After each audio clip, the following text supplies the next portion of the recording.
Inilaan ko sa kanila ang lahat, 20 taon ng pagod at pawis sa Saudi. Umuwi ako, umaasang magkakasama na kami sa bahay na aming pinangarap. Ngunit ang ipon naming 10 milyon sa bangko, wala na. Pasensya na, nagastos na, sabi ng asawa ko, umiti pa siya. Ang hindi niya alam, ang orihinal na titulo ng lupa kung saan nakatayo ang aming bahay ay nakapangalan sa akin lamang. Ako si Elena Ramos, o mas kilala ngayon bilang Luna Ramos. Ngayon ay 35 taong gulang na ako, isang dating simpleng estudyante ng graphic design, pero ngayon ay si Nanang Estrella Capital. Nakatira ako sa isang marangyang penthouse sa ika-50 palapag ng One Ayala Tower, sa puso ng Makati. Ang buhay ko ay tahimik, maayos, at punong-puno ng pag-asa, kasama ang aking anak na 5 taong gulang, si Pio. Si Pio ang aking buong buhay, ang liwanag na nagbibigay kulay sa bawat umaga ko. Ang kanyang ngiti ay sapat na upang kalimutan ko ang lahat ng pait ng nakaraan. Isang hapon, habang naglalaro kami ni Pio sa sala, biglang tumunog ang aking telepono. Nakita ko ang pangalan sa screen, at parang may malamig na daloy ng kuryente ang dumaan sa aking katawan. Ito si Marco Diaz, ang aking dating asawa. 5 taon na ang lumipas mula nang huling magkausap kami, mula nang kami ay maghiwalay. Ang kanyang boses, na dating puno ng pagmamahal, ay ngayon ay may bahid ng pagmamayabang. Elena, bati niya, puno ng kayabangan, may bago akong asawa. At gusto niyang makilala ang dati kong asawa sa Tondo. Binalikan niya ang lumang sugat na matagal ko nang itinago sa kaibuturan ng aking puso. Ngunit nanatili akong kalmado. Hindi ko hinayaang makita niya ang anumang epekto ng kanyang mga salita. Sinagot ko siya ng may malalim na hininga, sige, Marco, kung gusto ninyo. Pero hindi na ako nakatira sa Tondo. Ramdam ko ang pagkabigla niya sa kabilang linya. Ngunit mabilis din niyang tinago.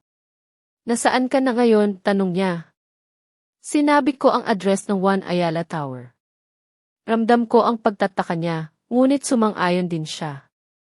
Sinabi ko sa kanyang bukas ng hapon, bandang 2:00, ay makakasalubong ko sila. Ito ay isang paanyaya na puno ng nakatagong pagsubok, isang hamon na matagal ko nang pinaghahandaan.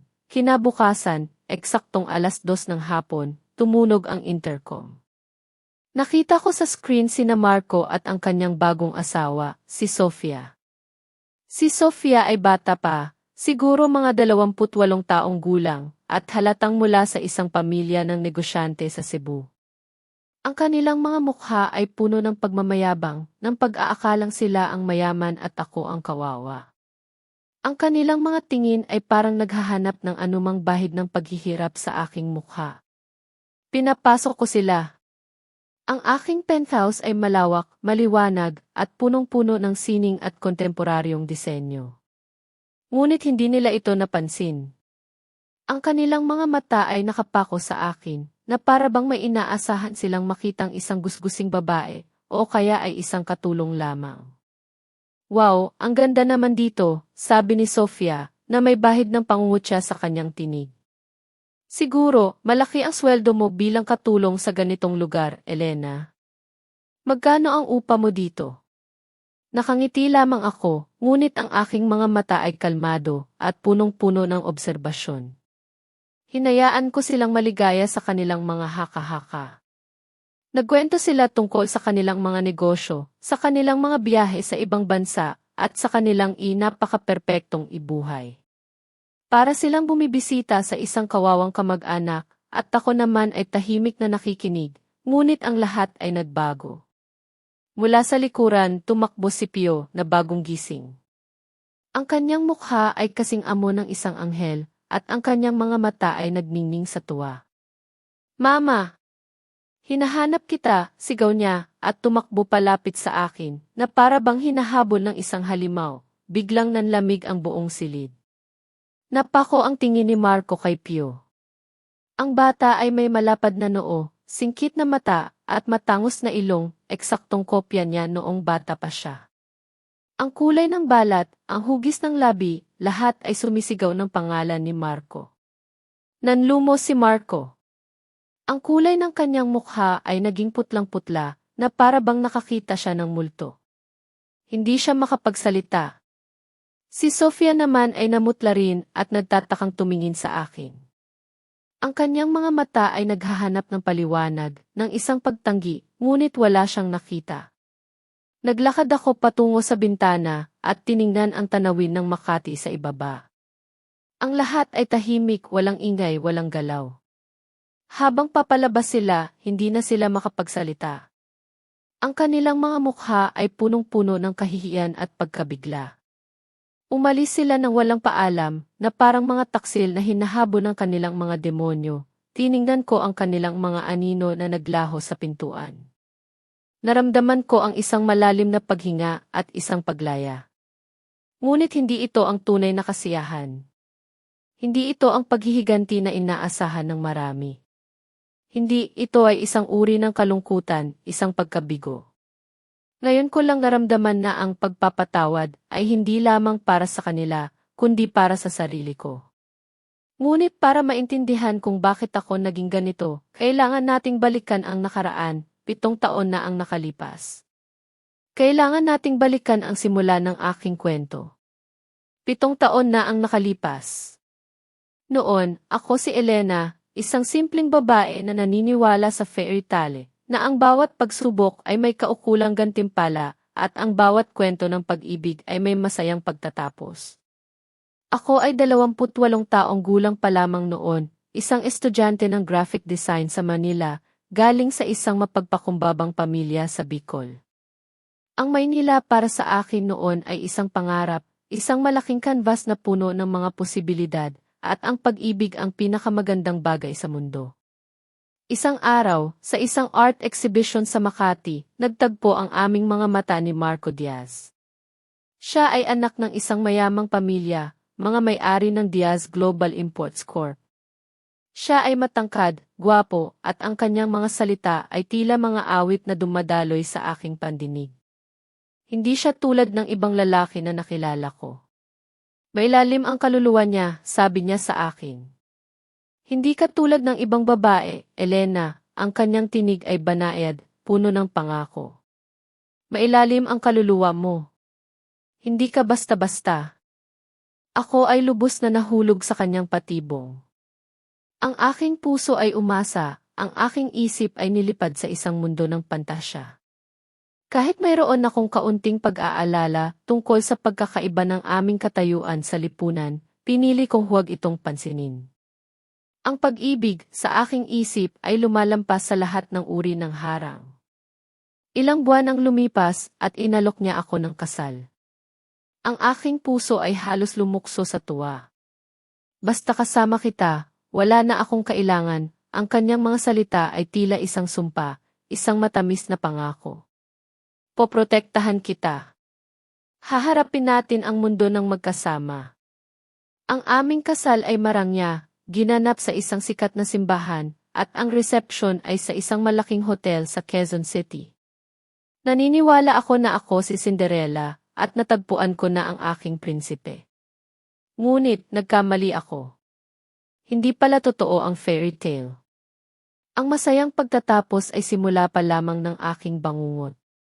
Pagkatapos ng aming honeymoon, nagsimula ang tunay na buhay. Ang aming bahay ay isang malaking mansyon sa Green Hills, Quezon City, ngunit ito ay parang isang gintong haula.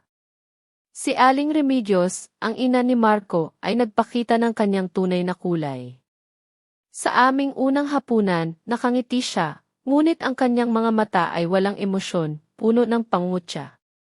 Ang kanyang mga salita ay hindi matalim tulad ng isang kutsilyo, ngunit mas masakit pa kaysa roon. Ang kanyang bawat puna ay parang isang suntok sa aking pagkatao, sa aking dignidad. Hindi ka ba tinuruan ng mga magulang mo kung paano magsilbi sa nakatatanda? Ang kanyang tanong, habang tinitikman ang kape na aking ginawa. Hindi ito kape. Ito ay kulay tubig. Tuwing umaga, bago pa man ako magising, ay magbibigay na siya ng mga utos. Mula sa paglilinis ng bahay, hanggang sa pagpaplansa ng kanyang mga damit, sa pag-aayos ng hardin, at sa pagluluto ng kanyang paboritong ulam. Parang probinsyana ka. Nawawalan ng klase ang bahay na ito dahil sa iyo. Ang kanyang mga salita ay parang isang anino na sumusunod sa akin sa bawat sulok ng mansyon. Sinubukan kong maging perpekto. Sinubukan kong gawin ang lahat ng kanyang gusto. Ngunit tila hindi pa rin sapat. Ang kanyang mga mata ay laging nakahanap ng mali sa bawat galaw ko, sa bawat salita ko. Sa simula, sinubukan akong ipagtanggol ni Marco. Mama, Elena ang aking asawa, ang kanyang mahinang pagtutol, ngunit mabilis din itong napawi sa harap ng matalim na tingin ni Aling Remedios. Sa huli, pinili niya ang katahimikan. Pinili niya ang pag-iwas sa gulo. Gabi-gabi, yayakapin niya ako at bubulong. Mahal, pasensya na sa mama. Siya lang ang nag-iisang anak. Ikaw ang asawa, dapat kang magsakripisyo para sa pamilya. Ang kanyang mga salita ay hindi nagbigay ng ginhawa, kundi isang masakit na paalala ng aking kalagayan. Ang kanyang mga yakap ay hindi nagbigay ng proteksyon, kundi isang hawla na masikip. Dahil sa pag-ibig ko kay Marco, at sa takot na mawala ang bagong pamilya na aking pinangarap, pinili kong lumaban, ngunit hindi para ipagtanggol ang sarili ko.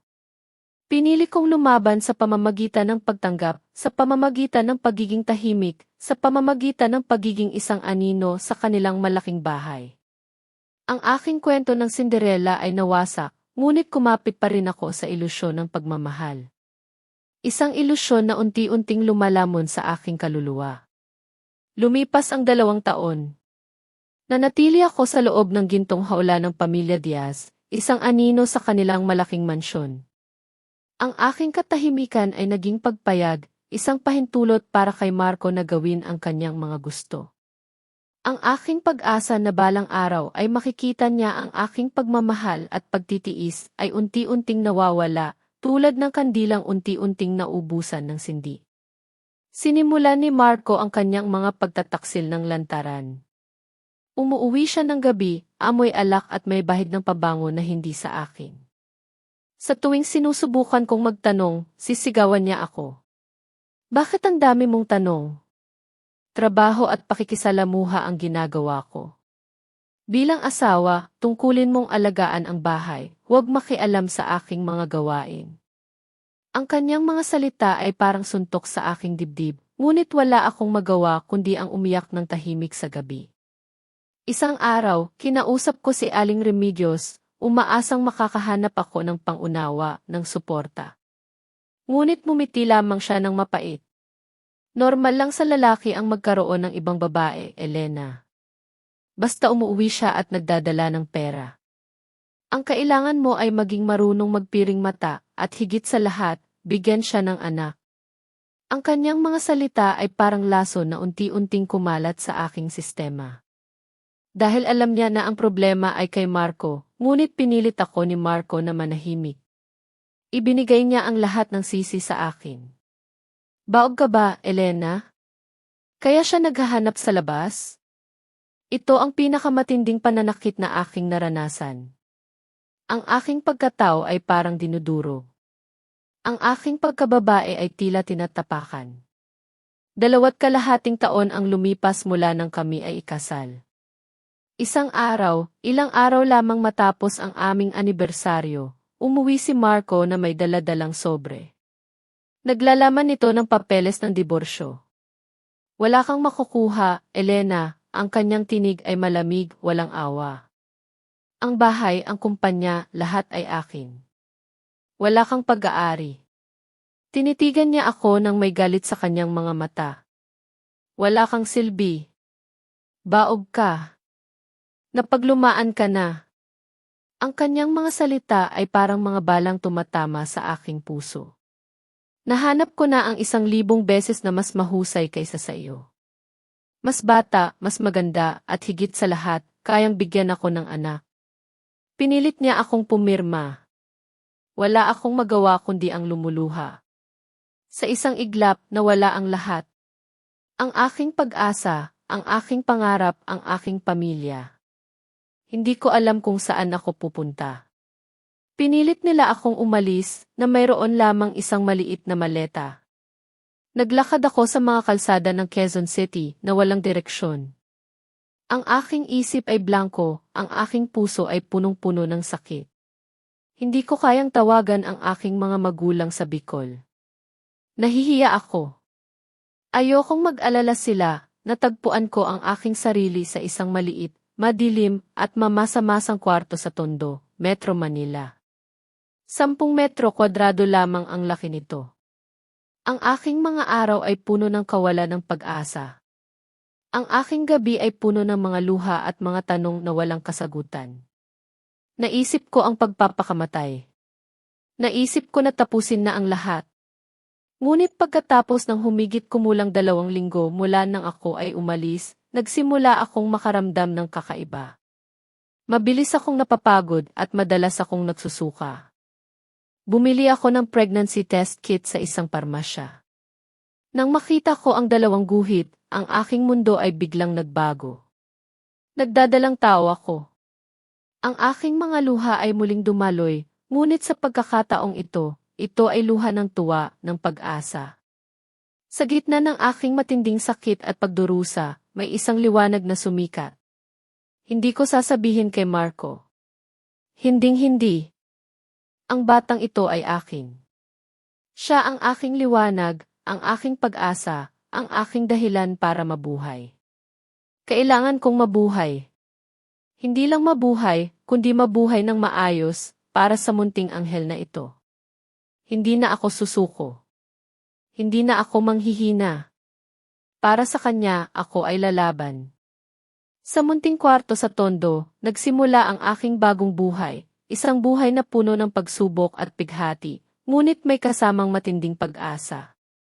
10 metro kwadrado lamang ang sukat ng aking tinutuluyan, malamig, madilim at amoy lupa. Malayong malayo sa malaking mansyon na dati kong tinirhan. Ang buhay sa Tondo, Manila ay hindi pangarap ng sinuman. Ito ay isang pakikipaglaban sa bawat araw, sa bawat oras. Pinilit kong lumaban para sa kanya sa munting buhay na lumalaki sa aking sinapupunan. Sa loob ng 9 na buwan ng aking pagbubuntis, nagtrabaho ako ng walang tigil. Mula sa paghugas ng pinggan sa isang kainan ng 10 oras hanggang 12 oras kada araw, sa init ng kusina, kumikita lamang ako ng 300 hanggang 400 piso.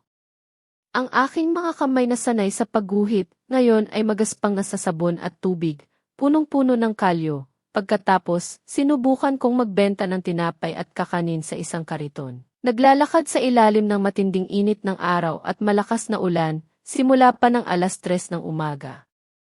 Ang mga tingin ng mga tao ay nakapaninindig balahibo. Ang pangungutya sa isang babaeng nagdadalang tao na naglalako sa kalsada. May mga araw na walang benta. Ang aking mga luha ay pumapatak kasama ng patak ng ulan. Ngunit hindi ako pwedeng umiyak. Hindi ako pwedeng manghina. Para sa kanya. Tuwing gabi, pansit canton lamang ang aking kinakain, upang makatipid ako ng bawat sentimo para sa aking anak. Ang bawat sandali ay isang sakripisyo, ngunit ito ay isang sakripisyo na handa kong gawin ng walang pag-aalinlangan. Dumating ang araw na ipinanganak ko ang aking anak. Si Pio. Sa isang pampublikong ospital sa Manila. Walang kasama. Walang kamag-anak. Sapat lamang ang aking pera para sa isang normal na panganganak. Ngunit nang marinig ko ang kanyang iyak, ang lahat ng sakit at pagod ay nawala. Siya ang aking liwanag. Siya ang aking buong mundo. Ang buhay matapos manganak ay mas mahirap pa. Sa loob ng aming maliit na kwarto, mag-isa akong nag-alaga sa kanya. Walang tulong. Walang pahinga. Ang aking katawan ay pagod na pagod at ang aking isip ay punong-puno ng pag-aalala. Nang 2 buwan pa lamang si Pio, nilagnat siya ng napakataas. Ang kanyang katawan ay mainit at nahihirapan siyang huminga. Nanginginig ako sa takot. Niyakap ko siya ng mahigpit at tumakbo sa labas sa gitna ng sikat ng araw sa Tondo, naghahanap ng taxi. Pakiramdam ko, wala akong karamay sa mundo. Ako ay nag-iisa. Habang tumatakbo ako, isang itim na luxury car ang huminto sa aking harapan. Hindi ko napansin kung sino ang driver dahil ang aking isip ay nakapako lamang sa kalagayan ni Pio. Bumaba ang bintana at isang pamilyar na boses ang narinig ko. Elena! Tiningnan ko ang lalaki. Si Angelo Serrano. Ang aking matalik na kaibigan noong kolehiyo. Siya ay nasa Amerika ng matagal na panahon at ngayon ay nasa 35 hanggang 38 taong gulang na. Ang kanyang mukha ay puno ng pagkabigla at ang kanyang mga mata ay nagpakita ng labis na awa at pag-aalala. Agad niya kaming isinakay sa kanyang sasakyan at dinala sa Lucas Medical Center, isang nangungunang internasyonal na ospital sa Manila. Habang nasa emergency room, doon ko ikinuwento ang lahat ng aking pinagdaanan. Ang lahat ng sakit, ang lahat ng pagtataksil, ang lahat ng pighati. Galit na galit si Angelo, ngunit nanatili siyang kalmado. Hindi ko akalain na ganito ang dinanas mo, ang kanyang boses ay malalim, puno ng panghihinayang. Hindi kita bibigyan ng pera, Elena. Bibigyan kita ng mas mahalaga pa, isang pagkakataon. Isang pagkakataon upang bumangon. Isang pagkakataon upang makuha ang lahat ng kinuha sa iyo. Tiningnan ko si Pio na mahimbing na natutulog sa kanyang kama sa ospital. Ang kanyang maliliit na kamay ay nakahawak sa aking daliri. Sa mga sandaling iyon, alam kong ito na ang simula. Ito ang simula ng aking pagbangon. Ito ang simula ng aking bagong buhay. Niyakap ko ng mahigpit si Pio at sumang-ayon sa alok ni Angelo. Parang may tala na sumikat sa gitna ng aking dilim. Sa tulong ni Angelo, nagsimula ang aking muling pagsilang. Isang serviced apartment sa Bonifacio Global City ang kanyang inarkila para sa akin at kay Pio. May yaya at kasambahay na tumutulong upang maalagaan si Pio, habang ako naman ay ganap na nakatuon sa aking pag-aaral. Ang trabaho mo ngayon ay hindi pagpapalit ng diaper, kundi pag-aaral, ang sabi ni Angelo sa akin, na may ngiti sa kanyang labi.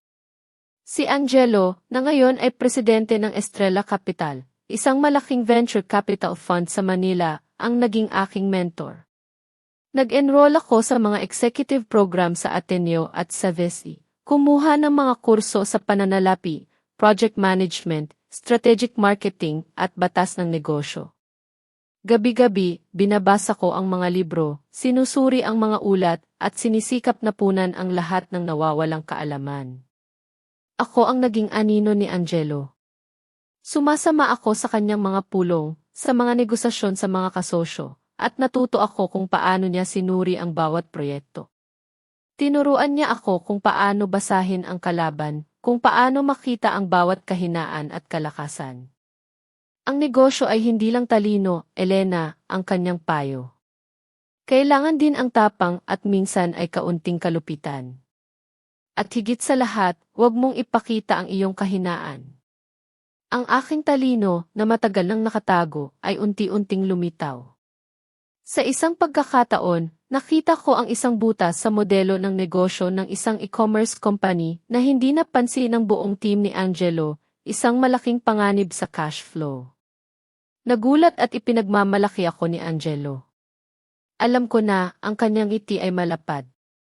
Ipinanganak ka para dito, Elena. Pagkatapos ng 6 na buwan ng matinding pag-aaral at pagsasanay, ibinigay ni Angelo sa akin ang aking unang malaking misyon, iligtas ang Pixel Play Studios, isang mobile game startup na nasa bingit ng pagkalugi. Tinanggap ko ang hamon ng walang pag-aalinlangan. Nagtatrabaho ako araw at gabi. I-structured ko ang kumpanya mula sa pananalapi hanggang sa kultura. Binawasan ko ang mga hindi kinakailangang gastos, nakipag-ayos sa mga nagpapautang, at binigyan ng inspirasyon ang mga kabataang team. Hindi lang laro ang ibinebenta natin, ang sabi ko sa kanila, kundi pangarap karanasan. Isang mundo na punong-puno ng posibilidad.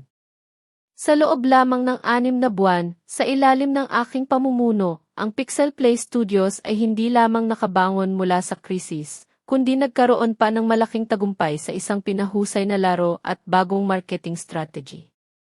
Mula sa pagkalugi, kumita ang Pixel Play Studios ng malaki. Ang tagumpay ng Pixel Play Studios ang nagdala ng aking pangalan sa mundo ng mga startup sa Manila. Dito ko naramdaman ang tunay na kapangyarihan. Dito ko naramdaman na may kakayahan ako. Sa sandaling iyon, ginawa ko ang aking huling desisyon. Hindi na ako si Elena Ramos. Ang lumang Elena ay namatay na. Si Elena Ramos ay namatay at isinilang si Luna Ramos. Nagpakita ko ng isang bagong imahe. Pinagupit ko ang aking buhok ng maikli. Nagsuot ako ng mga damit pang-opisina na nagpakita ng aking kapangyarihan at natuto akong gamitin ang aking mga mata upang magbigay ng impluwensya. Hindi na ako ang babaeng tahimik na nakikinig lamang. Natuto akong magsalita ng mailakas at lohika. Ibinenta ko ang Pixel Play Studios ng may malaking tubo at ginamit ko ang kapital na iyon upang itatag ang aking sariling kumpanya, ang Estrella Capital. Gusto kong maging isang stratehistang negosyante, hindi lamang isang investor. Gusto kong gumawa ng pagbabago. Ito ang simula ng aking paghahari. Ang mga taong sumunod ay parang ipu-ipo ng trabaho at tagumpay, isang mabilis na pagbabago na tila binura ang lahat ng pait ng nakaraan.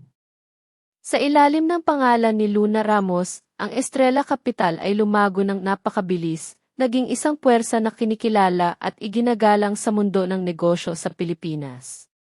Hindi na lamang kami isang ordinaryong venture capital firm. Kami ay naging simbolo ng pagbangon ng kakayahan na buhayin ang mga kumpanyang nasa bingit ng pagkalugi at gawing matatag na imperyo. Ang bawat proyektong hinawakan namin ay naging ginto, ang bawat kumpanyang ininvestahan namin ay lumago ng husto.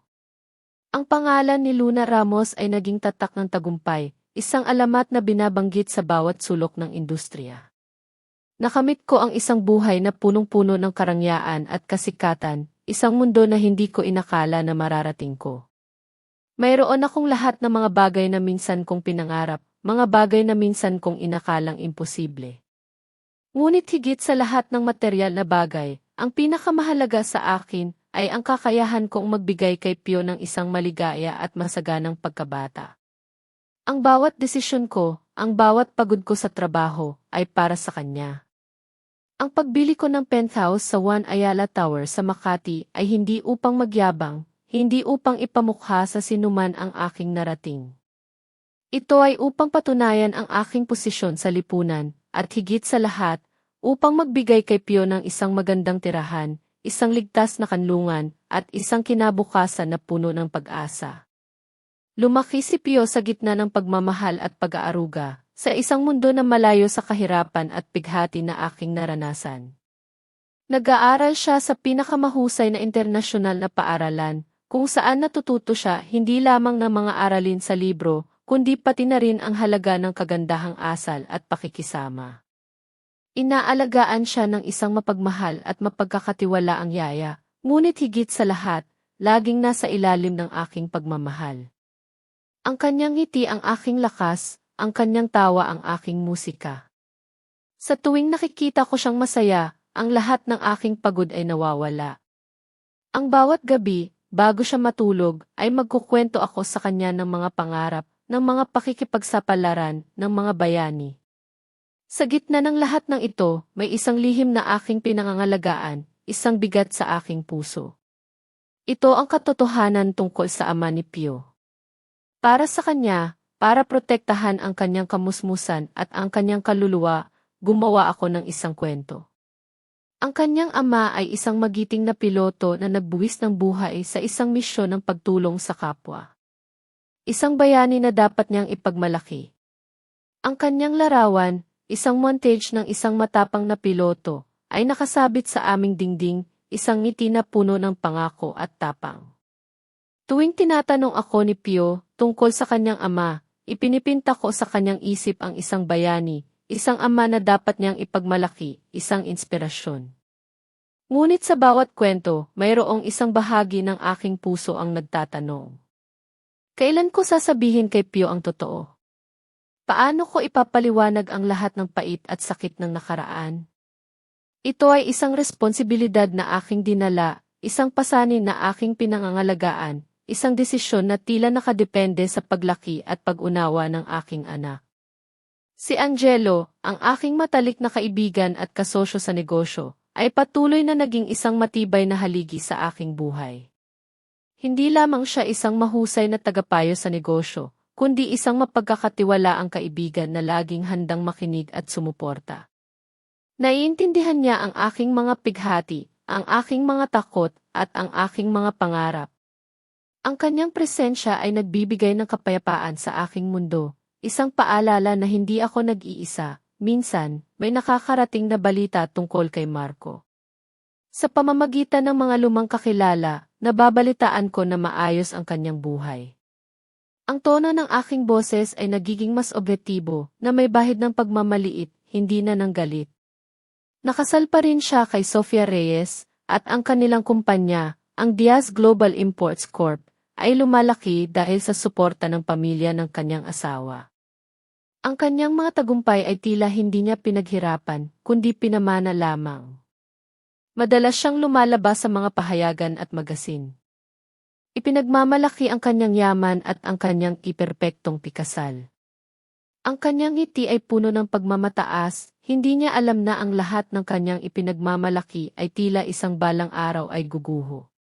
Lubos niyang nakalimutan ang aking pag-iral, naniniwala na ako ay nabubuhay pa rin sa kahirapan, sa kadiliman ng tondo. Hindi ko na pinansin. Ang aming mga buhay ay parang dalawang linyang magkasing tulad na hindi kailanman magtatagpo, o sa tingin ko.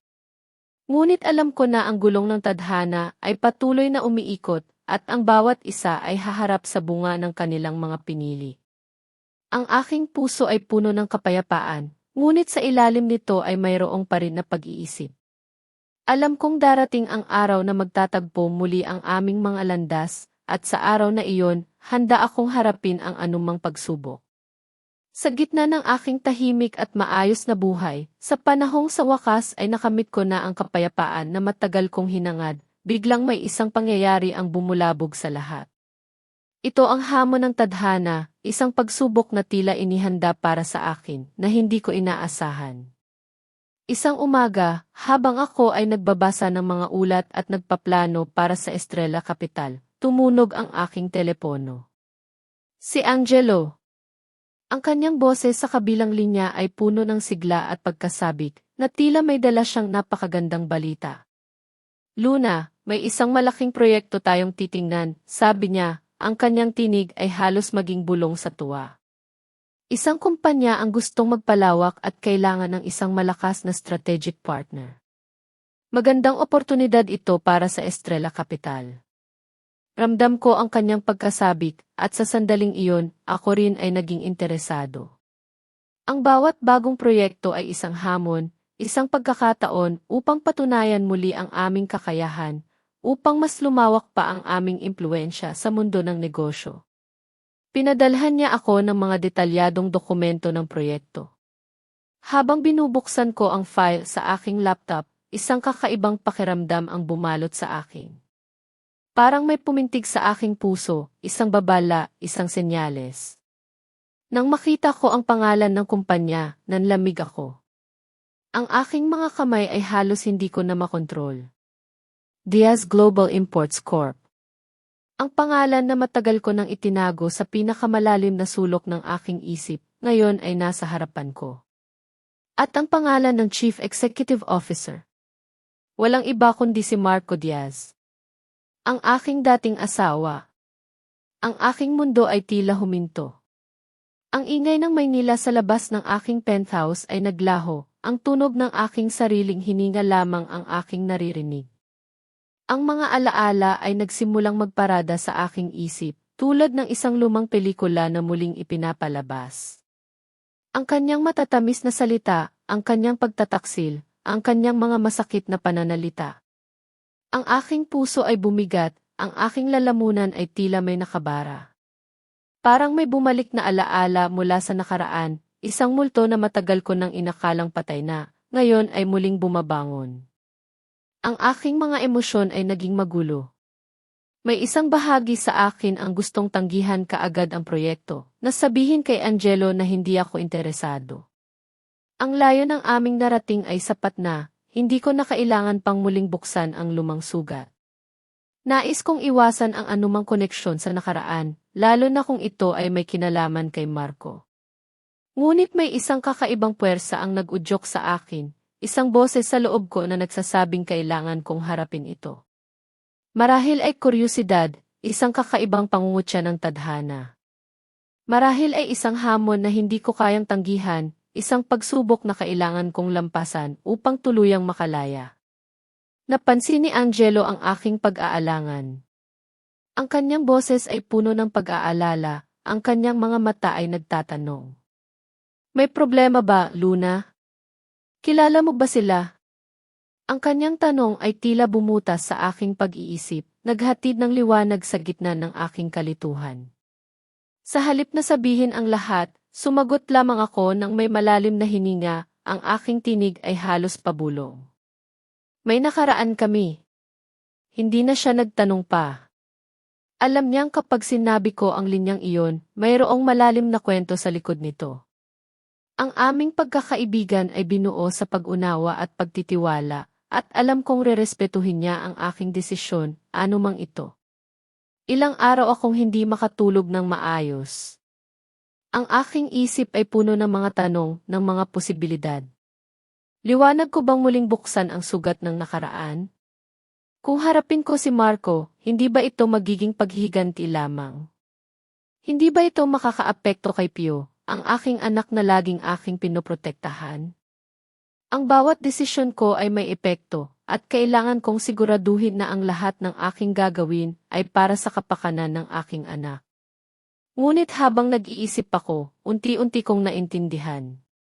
Hindi na lamang ito tungkol kay Marco.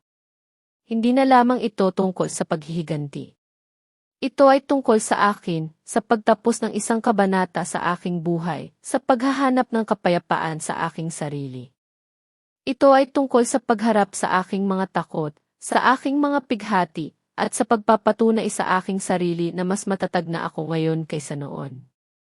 Ang bawat sakit na aking naranasan ay humubog sa akin, at ngayon, oras na upang ipakita sa kanya ang resulta ng kanyang pagtataksil. Sa huli, ginawa ko ang aking desisyon. Ang aking boses ay matatag, puno ng determinasyon. Walang bahid ng pag-aalangan, walang pagdududa. Tatanggapin ko ang proyekto, sabi ko kay Angelo, ang aking mga mata ay nakatingin ng diretso sa kanya. Panahon na para harapin ang nakaraan. At iyon ang dahilan ng tawag noong nakaraang araw. Ang tawag na nagbukas ng bagong kabanata ng paglalaro ng ajedrez. Ang pagtatagpo na ito ay hindi isang pagkakataon lamang, kundi isang hamon ng tadhana na kailangan kong harapin. Kailangan kong ipakita sa kanya kung sino na ako ngayon, kung gaano ako kalakas. Nagsimula akong maghanda. Hindi lamang para sa proyekto, sa mga numero, sa mga estratehiya. Kundi para sa paghaharap na darating. Ang aking koponan sa Estrella Capital ay inatasan ko na suriin ang bawat detalye ng Diaz Global Imports Corp, ang bawat kahinaan, ang bawat lakas. Nais kong malaman ang lahat. Ako na ngayon ang pangunahing manlalaro. At ako ang magdedesisyon kung paano matatapos ang larong ito.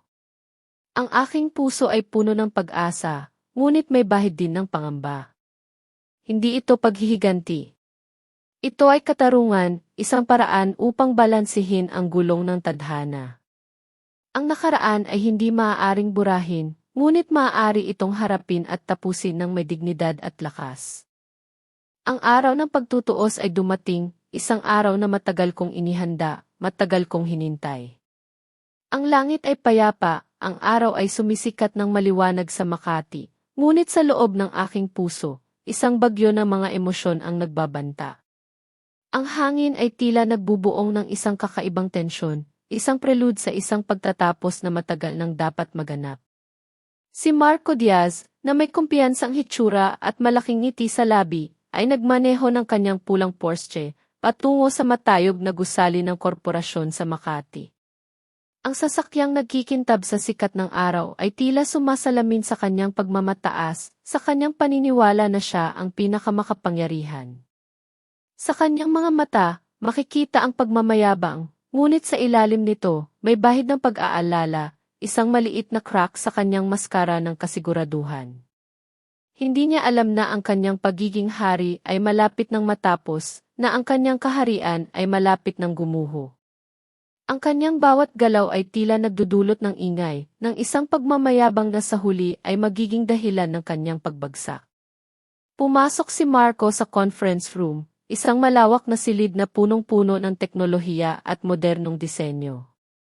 Naroon na ang panel ng mga tagapagsuri at mga kasosyo, mga seryosong mukha na naghihintay ng kanyang presentasyon.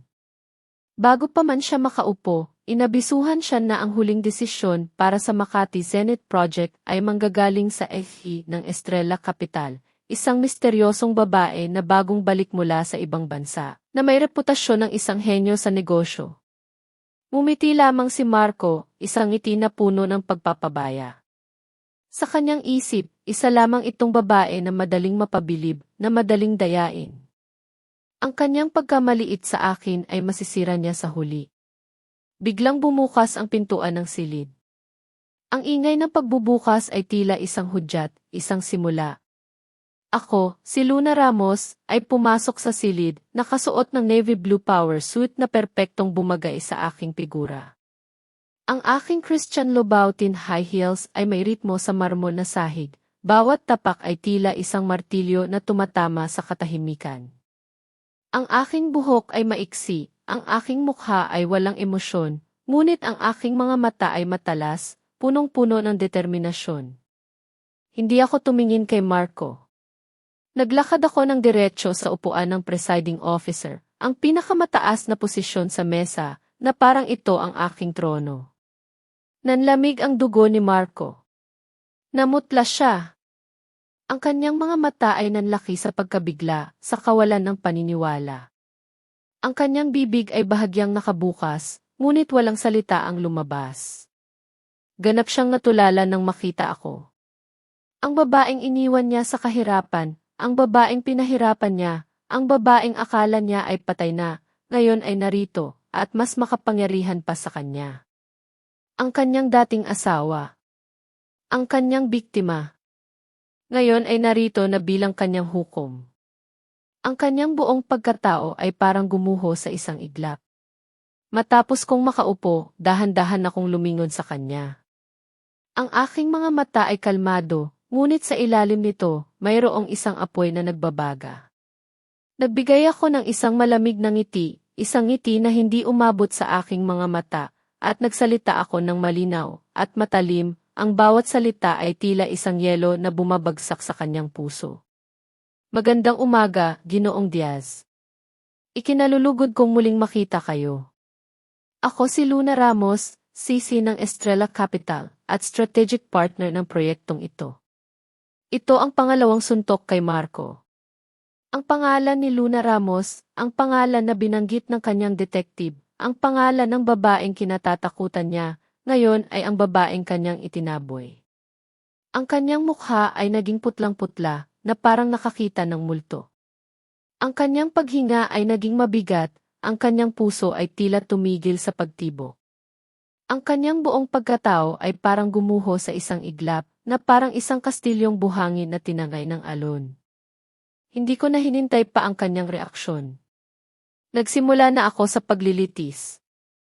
Ang aking boses ay puno ng otoridad, na parang isang hukom na nagsisimula ng paglilitis sa isang korte. Maaari ba tayong magsimula, Ginoong Diaz? Sabi kaming marinig ang inyong makabagong ideya. Ang oras ay mahalaga at marami pa tayong kailangang pag-usapan. Ang bawat salita ay tila isang saksak sa kanyang pagmamataas. Tumayo si Marco nang nanginginig. Ang kanyang mga kamay ay patuloy na nanginginig, hindi niya makontrol. Sinubukan niyang buksan ang kanyang folder, ngunit ang kanyang mga kamay ay tila may sariling buhay. Ang kanyang isip ay blanko at walang anumang salita ang lumabas sa kanyang bibig. Ang kanyang mga mata ay nakatitig sa akin, puno ng takot, ng kawalan ng pag-asa. Ang kanyang kahandaan, ang kanyang kumpiyansa, ang lahat ng kanyang ipinagmamalaki ay naglaho ng parang bula. Baguhin natin ang format, Ginoong Diaz, ang aking mungkahi na may isang maliit na ngiti sa aking labi. Para mas maging epektibo ang ating pag-uusap. Ako ang magtatanong, ikaw ang sasagot. Sang-ayon ka ba? Tumango si Marco ng masigla na parang isang aso na sumusunod sa kanyang amo. Wala na siyang pagpipilian. Siya ay nasa ilalim ng aking kapangyarihan. Nagsimula ako sa pagtatanong. Ang bawat tanong ay isang saksak, isang pagpapakita ng kanyang kawalan ng kakayahan. Nagbigay ako ng mga sitwasyon na mahirap sa negosyo, mga sitwasyon na kinakailangan ng mabilis at matalinong desisyon. Ipagpalagay na ang presyo ng raw materials ay tumaas ng 30% sa loob ng isang buwan. Paano mo ito haharapin, Ginoong Diaz? Ano ang iyong estratehiya upang mapanatili ang kita ng iyong kumpanya? Walang lumabas na magandang sagot. Ang kanyang mga sagot ay mahina, puno ng mga dahilan, at walang tiyak na solusyon. Paano kung may malawakang protesta ang mga mamamayan sa gitna ng inyong supply chain at harangin ang mga pangunahing kalsada? Paano mo matitiyak na ang inyong mga produkto ay makakarating sa inyong mga customer? At paano mo reresolbahin ang issue sa mga nagpoprotesta? Muli, ang kanyang sagot ay walang laman. Ang kanyang pagiging inkompetente ay lantad na lantad. Ang bawat isa sa silid ay nakikita ang kanyang kahinaan. Ang kanyang trono ay unti-unting gumuho. Dumating ang huling tanong. Ang katanungang ito ay hindi tungkol sa negosyo, kundi tungkol sa moralidad, sa pagkatao. Ang aking boses ay naging mas malalim, mas seryoso. Sa inyong dossier, Ginoong Diaz, sinasabi ninyo na ang pilosopiya ng inyong kumpanya ay tiwala at responsibilidad. Napakaganda. Isang napakagandang pilosopiya. Kung gayon, magtanong ako ng mas personal na bagay, isang bagay na tila may kaugnayan sa inyong pilosopiya. Ipagpalagay na mayroon kang asawa na nasa tabi mo sa pinakamahirap na panahon, isinakripisyo ang lahat para sa iyong karera.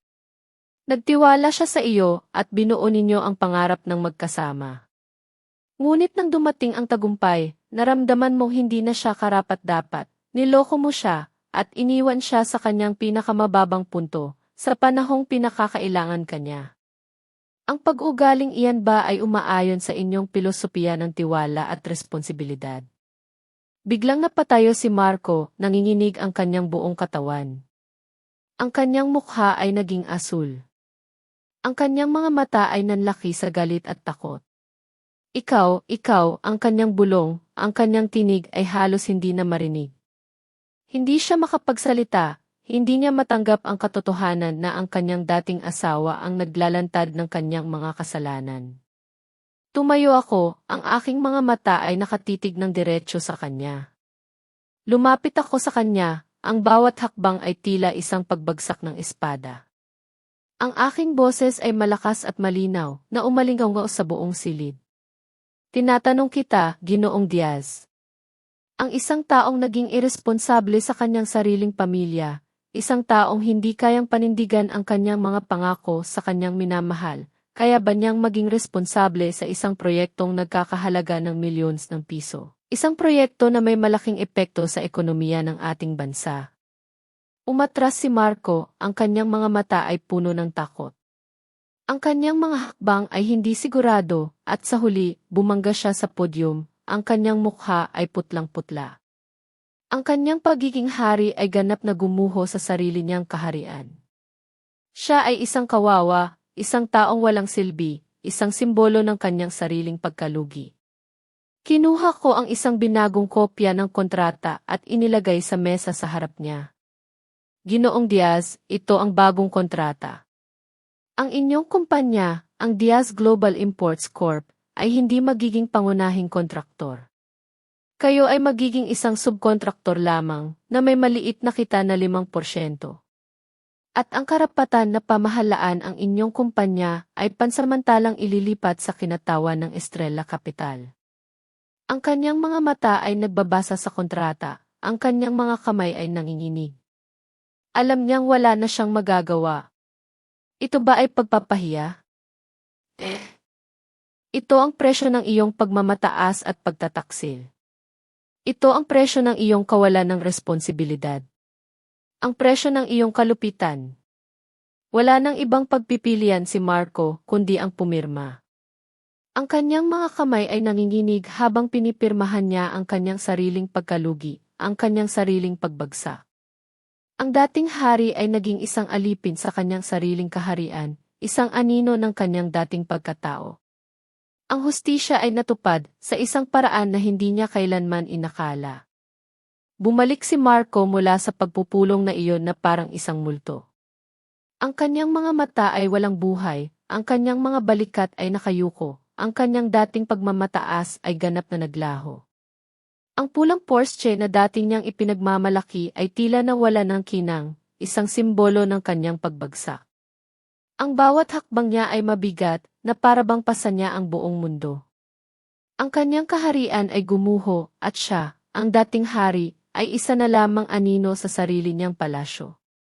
Araw-araw siyang pumapasok sa opisina, ngunit hindi na siya ang dating Marco Diaz na kinatatakutan at iginagalang.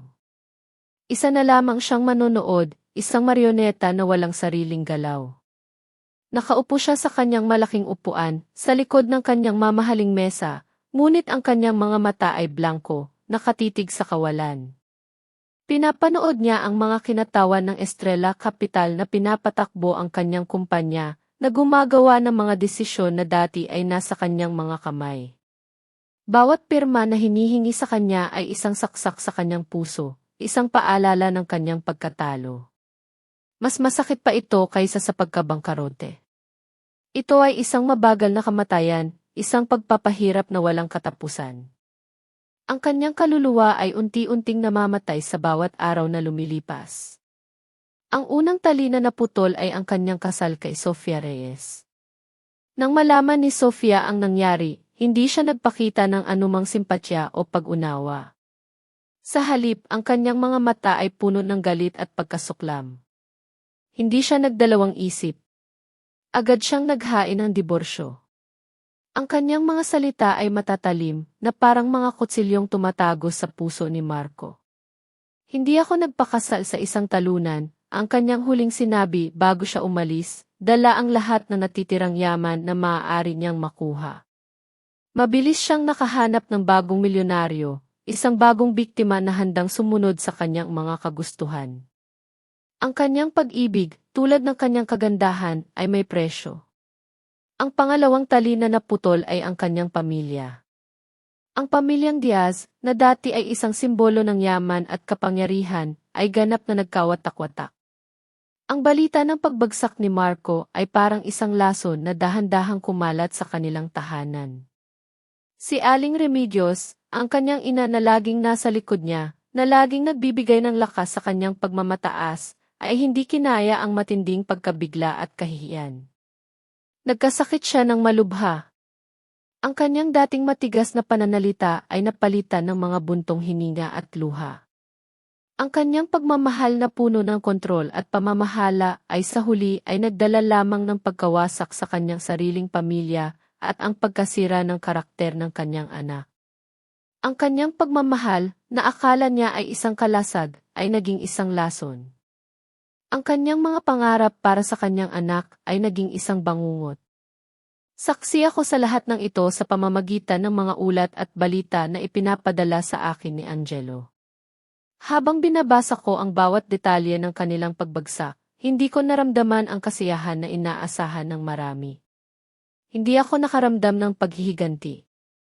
Sa halip, naramdaman ko ang pagkaubos ng lakas, isang malalim na kalungkutan. Isang pagkaunawa na ang paghihiganti ay hindi nagbibigay ng tunay na kaligayahan. Hindi pala napapagaling ng paghihiganti ang sugat. Hindi nito napupuno ang kawalan o binubura ang sakit ng nakaraan. Ito ay nagbigay lamang ng kapayapaan, isang pagtatapos sa isang mahabang labanan. Ang sugat ay naroon pa rin, ngunit hindi na ito sariwa. Ito ay naging isang pilat, isang paalala ng aking pinagdaanan at ng aking lakas. Ang kwento ko kay Marco ay nagtapos doon sa esensya. Ang gulong ng tadhana ay umikot at ang bawat isa ay nakaharap sa bunga ng kanilang mga pinili. Ang aking atensyon ay ganap na nakatuon kay Pio. Paano ko sasabihin sa aking anak na ang kanyang ama ay isang taong duwag at mapanlinlang? Paano ko ipapaliwanag ang lahat ng pait at sakit ng nakaraan? Sa huli, pinili kong protektahan ang kanyang puso, ang kanyang kamusmusan. Hindi ko sinabi sa kanya ang buong katotohanan. Sinabi ko lamang sa kanya na ang kanyang ama ay gumawa ng malaking pagkakamali at kailangan niyang lumayo para itama ito. Nais kong lumaki siya na may paggalang sa kanyang ama, kahit na sa isang katang-isip lamang. Hindi ko siya hahayaang maranasan ang sakit na aking naranasan. Hindi ko siya hahayaang magdala ng bigat ng kasalanan ng kanyang ama. Sa lahat ng oras na ito, si Angelo Serrano ay laging nasa tabi ko. Hindi lamang siya isang kasosyo sa negosyo, kundi isang kasama sa buhay, isang matalik na kaibigan na laging handang makinig at sumuporta. Ang aming pag-ibig ay hindi isang biglaang apoy, kundi isang dahan-dahang pag-aalab, isang pag-ibig na binuo sa pag-unawa, paggalang at pagtitiwala. Minahal niya si Pio na parang sarili niyang anak, at ibinigay niya sa amin ang isang tunay na tahanan, isang lugar kung saan kami ay ligtas, minamahal at maligaya. Ang kanyang mga yakap ay nagbibigay ng init sa aking puso, at ang kanyang mga ngiti ay nagbibigay ng liwanag sa aking mundo. Siya ang aking anchor, ang aking sandigan, ang aking kapayapaan. Sa pagtatapos ng kabanatang ito, naramdaman ko ang isang malalim na paghinga, isang paglaya mula sa bigat ng nakaraan. Ang karma ay hindi isang paghihiganti, kundi isang pagbabalik ng balanse. Ang aking puso ay payapa at handa akong humarap sa hinaharap, kasama ang aking pamilya, na puno ng pag-asa at pagmamahal. Ang mga tali ng nakaraan ay naputol na, at sa kanilang lugar, isang bagong pag-asa ang sumibol. Ang aking kwento, mga kaibigan, ay nagtatapos dito. Ang madilim at masalimuot na kabanata ng aking buhay ay tuluyan ng nagsara, at sa pagpihit ng pahina, isang bagong umaga ang sumikat, isang kinabukasan na puno ng liwanag at kapayapaan. Ngayon, ang aking mundo ay umiikot hindi na sa anino ng nakaraan, kundi sa init ng pagmamahal na ibinibigay sa akin ni Angelo at ng aking anak, si Pio. Ang aming tahanan ay hindi isang malaking mansyon na puno ng palamuti, kundi isang kanlungan, isang lugar kung saan ang bawat sulok ay puno ng tawanan, pag-unawa at katahimikan. Sa aking paglalakbay, maraming aral ang aking natutunan, mga aral na nais kong ibahagi sa inyo, na sana ay magsilbing gabay sa inyong sariling mga landas. Ang unang aral ay para sa mga magulang. Naaalala ko si Aling Remedios, ang aking dating biyenan. Ang kanyang pagmamahal kay Marco ay totoo, hindi ko iyon maikakaila. Ngunit ang kanyang pagmamahal ay naging isang haula. Ang pagmamahal na kontrolado, hindi pag-unawa ay magiging bilangguan. Sa kagustuhan niyang protektahan at hubugin ang kanyang anak ayon sa kanyang nais, hindi niya namalaya na siya mismo ang sumisira sa pagkatao nito. Ang tunay na pagmamahal ng isang magulang ay hindi pagsupil, kundi paggabay. Ang pag-unawa at paggalang ang tanging matibay na pundasyon upang mapanatiling buo at masaya ang isang pamilya. Iyan ang natutunan ko sa aming munting pamilya ni Angelo at Pio, kung saan ang bawat isa ay mailaya na maging siya. Ang pangalawang aral ay para naman sa mga anak. Si Marco ang buhay na halimbawa ng isang taong walang utang na loob at walang responsibilidad. Itinuring niya ang pagmamahal at sakripisyo ng iba na parang isang bagay na karapatan niya, na hindi na kailangang pahalagahan. Ang pagiging makasarili ay isang malaking hukay na hukayin mo para sa iyong sarili, at sa huli, ikaw din ang mahuhulog dito. Walang sinuman sa atin ang may karapatang ituring na isang obligasyon ang pagmamahal ng ating mga magulang, o ng sinumang nagmamalasakit sa atin. Ang pagmamahal ay isang regalo, isang biyayang kailangang alagaan, pasalamatan, at suklian ng kabutihan. At ang ikatlong aral ay tungkol sa kalikasan ng tao sa ating modernong mundo. Sa aking paglalakbay, natutunan kong pag-ibahin ang katarungan at paghihiganti, ang pagtahimik at ang pagkilos. Naranasan ko kung paano inaabuso ang kabaitan. Minsan, ang matalinong pagkilos, ang pagtindig para sa iyong karapatan, ay hindi paghihiganti. Hindi ito paghihiganti kundi pagpapabalik ng balanse sa buhay. Ito ay isang paraan upang turuan ang mga mapang-abuso na ang bawat gawa ay may katumbas na bunga. At sa huli, natutunan ko ang tunay na kahulugan ng pagpapatawad. Nagpatawad ako, hindi dahil si Marco ay karapat-dapat patawarin. Nagpatawad ako dahil ang aking kaluluwa ay karapat-dapat sa kapayapaan. Ang pagtatanim ng galit ay parang pag-inom ng lason at pag-asang ang iyong kaaway ang mamamatay. Ang tunay na kapayapaan ay hindi sa paghihiganti, kundi sa pagpapatawad sa sarili at paglaya mula sa bigat ng nakaraan. Dahil ang pinakamagandang paghihiganti ay ang mamuhay ng masaya at maliwanag na hindi kailanman maaabot ng iyong kaaway. Sa lahat ng nakikinig, nais kong iwan sa inyo ang isang paalala. Pahalagahan ninyo ang inyong sarili. Huwag ninyong hayaang tapakan ng sinuman ang inyong dignidad. Ang bawat isa sa atin ay may angking lakas at halaga. Pagkatapos ng bawat bagyo, kung sapat tayong matatag, makikita natin ang isang mas malinaw na langit at isang maliwanag na bukang liwayway na naghihintay sa atin. Maraming salamat sa pagsama sa aking kwento. Ang kwento ni Luna Ramos ay nagtatapos dito. Ano ang masasabi ninyo sa mga naging desisyon ni Luna? Mayroon ba kayong gagawing iba kung kayo ang nasa kanyang katayuan? Ibahagi ang inyong mga saloobin sa comment section, binabasa ko ang bawat isa. Kung ang kwentong ito ay nagpag-isip sa inyo o umantig sa inyong damdamin, huwag kalimutang mag-iwan ng like, ibahagi ito sa isang taong sa tingin ninyo ay makakaugnay din. At mag-subscribe sa channel na Luha at Katahimikan upang hindi mapalampas ang mga susunod pang kwento. Magkita-kita tayong muli sa susunod na kwento, at malay natin, sa susunod ang kwento mo naman ang aming pakinggan. Ang kwentong ito ay kathang-isip. Ang mga pangyayaring ipinakita ay hindi dapat tularan sa totoong buhay, kundi magsilbing pagninilay tungkol sa mga ugnayan ng tao.